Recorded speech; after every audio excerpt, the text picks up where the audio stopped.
Trong cơn gió đông về, phải chăng khi biết yêu, giấc mơ là nơi bắt. In this lesson, we're going to be looking at how to use words such as to receive and to recognize, or it appears so. So in this case, the word receive and recognize, it's very, very similar. It's this word nyang, which means receive, and then you just add ra, which means out by itself, to nyang.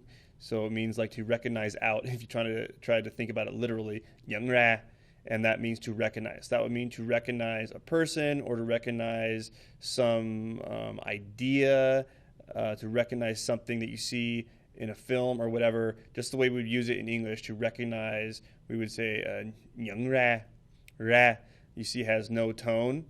And then the final thing we're looking at in this lesson is if we say, yeah, it seems so, or it appears so, or that seems to be the case, we say hidden nyuvite.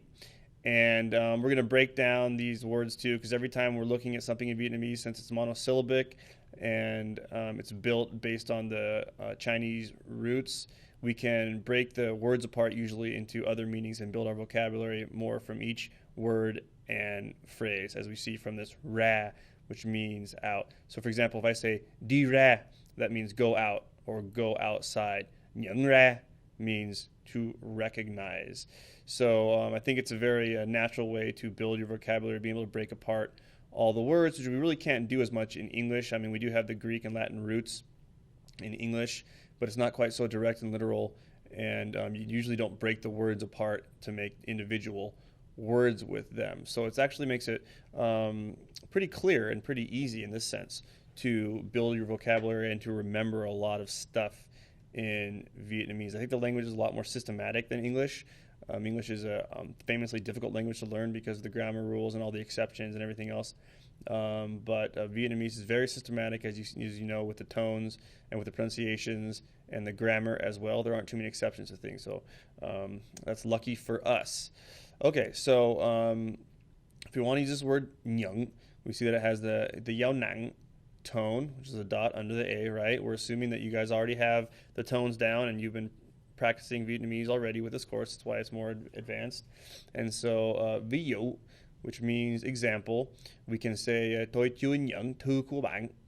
I haven't yet received your letter. Thư means letter that we would send to somebody, and we know that chưa means not yet, right? We learned that that means not yet.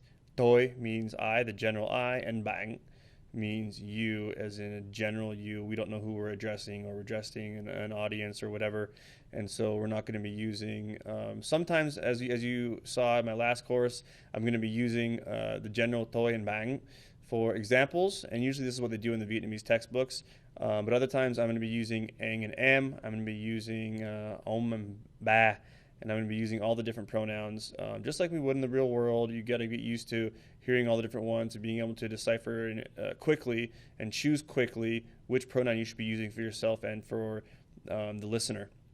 And so we want to make that natural as well. Okay, so nhận ra, to recognize. So an example of this would be, we could say, anh ấy không nhận ra em. That means he doesn't recognize me, right? Anh ấy, he, không, no, or in this case it translates as not or doesn't. Nhận ra, recognize, em, me. So he, we're saying some older male, and in this case we are either a younger male or female, right? M can be male or female, but it's slightly younger. Anh ấy không nhận ra em. And then this next one is that tôi không nhận ra từ đó. Tôi không nhận ra từ đó. So in this case, từ means a word, and da is that, right? So tôi không nhận ra từ đó. I don't recognize that word, or it's almost like saying I don't understand that word. So if someone is speaking to you and you understand most of what they're saying or something, and you want to say you don't recognize that particular word, you can say tôi không nhận ra từ đó. Tôi hiểu ý của bạn, nhưng mà tôi không nhận ra từ đó. I just said tôi hiểu ý của bạn. So hiểu, we know, means understand, and ý means your idea or your opinion or your meaning. And we covered that in the last course, I believe. We're also going to cover that a little bit more in this course because it's an important idea. Tôi hiểu ý của bạn, nhưng mà tôi không nhận ra từ đó. I understand what you mean, but I don't recognize that word. Or you can say that final word, từ cuối cùng. Từ cuối cùng. Cuối cùng means the last or the final. We also covered that in the previous course. And finally, hình như vậy, it seems to be or it appears to be. So let's say someone, for example, said to us as a comment, chắc là cô ấy quên rồi. Chắc là cô ấy quên rồi. When means forget. So we're saying maybe she forgot. And as we learned rồi at the end of a sentence, it means already, but we use it a lot in Vietnamese as a placeholder, as a way to signal finality, to signal the end of the sentence. So in this case, we're saying she has forgotten, essentially. It kind of signifies past tense in this case. Chắc là means perhaps or maybe. We also learned that maybe is có lẽ, but in colloquial use of the language, we can say chắc là, and it's very common. It's a common way to say this. If you remember, chắc chắn means for sure or to be certain about something. Chắc không, chắc chắn. Are you sure? Yes, I'm sure. But if we just use the chắc like this, it means perhaps or maybe. So again, the comment is chắc là cô ấy quên rồi, cô ấy quên rồi. And if we just want to say, yeah, she must have, or it seems so, we'd say hình như vậy. Or you say hình như vậy. Remember from the previous course, is a way to say yes or to affirm something. Kind of sounds like a grunt, but it's a natural way for us to say or yeah. In English, we would say yeah, okay, And in Vietnamese, we say And so sometimes you'll be listening to someone talk on the phone and you hear an rồi. And it sounds kind of funny, but that's how we sound to them when they hear us on the phone and they hear yeah. It's a similar sort of thing. So it's very common. So again, chắc là cô ấy quên rồi. Hình như vậy. Hình như vậy. So hình như means it seems or appears to be. And we learned before that vậy means so or that. And again, it's a very common way to end a sentence or to make something sound polite. In this case, it just means it appears so. Hình như vậy. Như means like. It appears like that would be like a direct, literal way to translate this. Hình như vậy, it appears like that. But the real translation is, seems so, or it appears so. I guess so.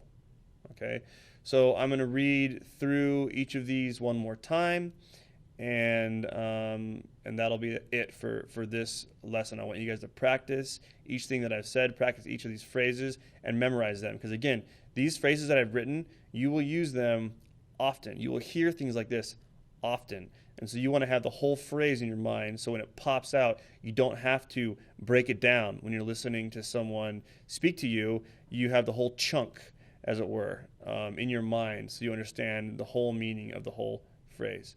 So, nhận, to receive. Ví dụ, tôi chưa nhận thư của bạn. Tôi chưa nhận thư của bạn. Nhận ra, to recognize. Ví dụ, anh ấy không nhận ra em. Anh ấy không nhận ra em. Và ví dụ, tôi không nhận ra từ đó. Tôi không nhận ra từ đó. I don't recognize that word. And you'll notice I said và in between these two sentences. Va we know means and.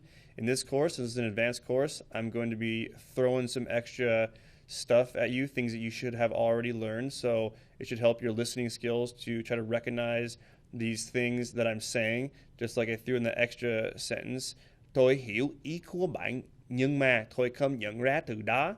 I want you to be able to listen and pick out the meanings. I'll explain the things that I'm saying, but even if certain things aren't written down on the slide, I expect you to be straining to listen and to understand what I said. Just like in the real world, if you're speaking to somebody, you're going to have to do this a lot. You're going to have to guess what they're meaning and listen to what they're saying. You're not going to have a whole lot of chances to hear it over and over again. So you need to train your ear to be able to do this. And if it's spoon-fed to you too much, once you are getting to a more advanced level and to you're approaching some conversational ability and fluency, it needs to be challenging because your brain needs to be adapting. And so that's why I do that. It's to push you a little bit.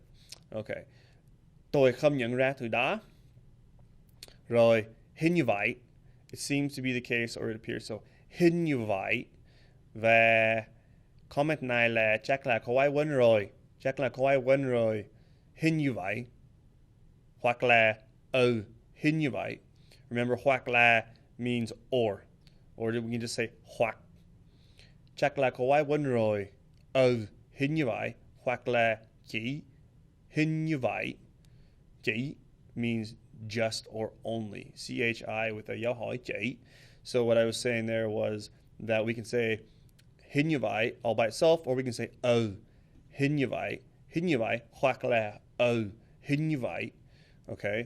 So listen to this as many times as you need to and practice all those things. And please don't move on to the next slide until you've kind of got all this memorized and you can bust all this stuff out and make it sound like the way it sounded when I said it. But first, I want to give you our native speaker tip number 1. Since Vietnamese is a tonal language, it helps to think of it like music. So when you speak, you want to follow the melody, and when you say your tones, you need to think of it kind of as if you're hitting the right notes. So for example, we can say Em có đi Canada chưa? Em có đi Canada chưa? I like this example because Canada is a English word that doesn't have a tone attached to it, and so it's really easy to hear the flat monotone sound in there and highlight what I mean. When you first start listening and you first start speaking Vietnamese, even after you've been doing it for a while, it can still be hard to be hitting the tones perfectly. So in this one, notice how we go from flat to the dấu sắc to flat again. Em có đi Canada chưa? Em có đi Canada chưa? So you can kind of think of it as having a rhythm and having a melody. And if you have a musical background, then I think that should help you a lot. So that's native speaker tip number 1. And another bonus in this lecture is native speaker tip number 2. The dấu nặng tone should be ending in your throat. So if you can't feel that glottal stop, then you're probably not saying it correctly. You should be feeling it end there. Dấu nặng. And I remember that when I first started speaking Vietnamese, it took me a good 3 to 6 months before I was actually using my throat and feeling it in there. And that's when I knew that I was getting the sound down right. So you need to practice that until you have formed sort of the muscle that you need to say it properly. I think there's 2 T's in glottal. It's even a word. So you want to feel it in your throat, and since it's a sound that we don't have in English, it's a new sort of muscle that needs to be developed, which is why it's really hard to pronounce for us at first, but once you get it down, you will sound just like them. So I hope those 2 tips help you guys out, and I'm going to be giving you some native speaker tips at the end of each lecture throughout the course as sort of a bonus for the class. Anh trong cơn gió đông về, phải chăng khi biết yêu giấc mơ là nơi